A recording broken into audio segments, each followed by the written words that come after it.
রূপপুর পারমাণবিক বিদ্যুৎ প্রকল্প বাংলাদেশকে আন্তর্জাতিক পরিমণ্ডলে অনন্য উচ্চতায় পৌঁছে দিয়েছে মন্তব্য করেছেন পররাষ্ট্রমন্ত্রী একে আব্দুল মোমেন।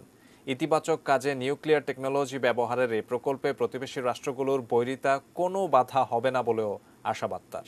নির্ধারিত সময়ে শেষ হবে স্বপ্নের এই প্রকল্প, আশা সংশ্লিষ্টদের। মিলন মাহমুদের ক্যামেরায় পাবনা থেকে বিস্তারিত জানাচ্ছেন রিজভি জয়। শুক্রবার বিকেলে পররাষ্ট্রমন্ত্রী একে আব্দুল মোমেনের নেতৃত্বে রূপপুর পারমাণবিক প্রকল্প পরিদর্শন করেন 52 সদস্যের প্রতিনিধি দল।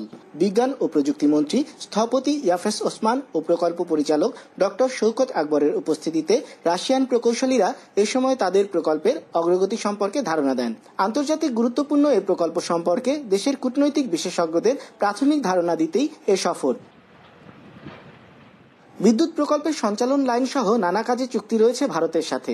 আবার ভারত ও চীনের সম্পর্কের বৈরিতাও চরমে। সম্প্রতি চীনের সাথে দেশের বাণিজ্যিক সম্পর্কের উন্নয়ন কি প্রভাব ফেলবে প্রকল্পের কাজে?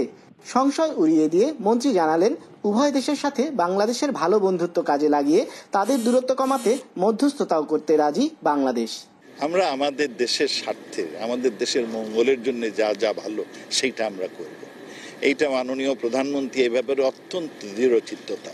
আর অন্যরা কি ঝগড়াঝাটি করলে উই ডোন্ট কেয়ার, আমরা বরং সবার সাথে বন্ধুত্ব রাখবো।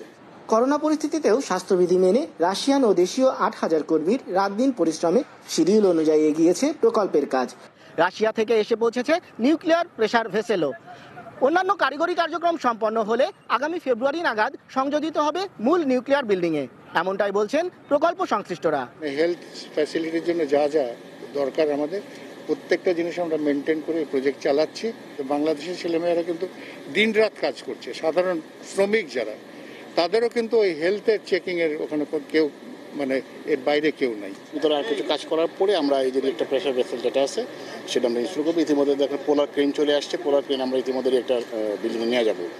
সবকিছু ঠিকঠাক থাকলে 2023 সালে 1200 মেগাওয়াট ক্ষমতার প্রথম ইউনিট ও পরের বছর একই ক্ষমতার দ্বিতীয় ইউনিটের বিদ্যুৎ জাতীয় গ্রিডে সংযোজনের আশা সংশ্লিষ্টদের।